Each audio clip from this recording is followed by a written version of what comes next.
Under the Trump administration, your government will pay for, or your insurance company will be mandated to pay for, all costs associated with IVF treatment, fertilization for women, IVF treatment. Because we want more babies.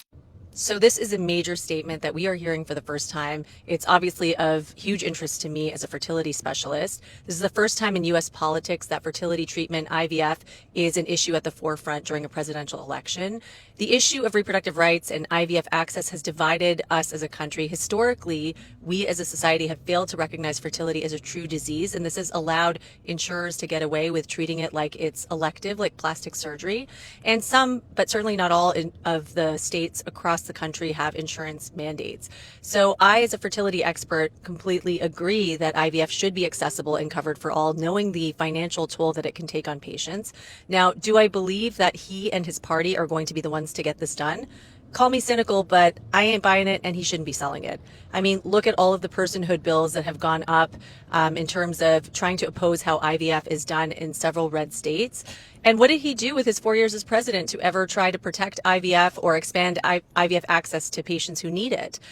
For those of us who understand civics and that the president is just one individual, let's also remind ourselves about how just a few months ago in June, the Right to IVF Act was blocked by Senate Republicans. Now, the Right to IVF Act would have protected access to IVF and expanded insurance coverage for IVF treatment, making it more accessible and affordable for all of the millions of Americans who need it. But don't take my word for it as a fertility doctor. Let's actually hear what legal and political expert Emily in your phone has to say about this. So the thing about Donald Trump is he's a liar who lies. The Republican National Platform endorses constitutional fetal personhood, which is a legal theory that says everything starting at a fertilized egg is a legal human person who should be endowed with all of the rights. And that is what results in IVF being functionally banned. That's what happened in Alabama. Donald Trump has consistently appointed people who are extremely anti-choice. He's very proud, even he said today, that he's very proud that he is responsible for the overturning of Roe v. Wade.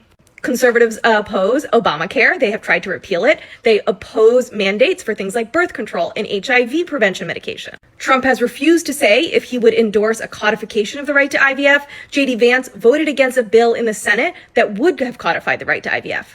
It's very clear why Donald Trump is lying. 84% of Americans believe IVF should be legal, and women are going to be the people who decide this election.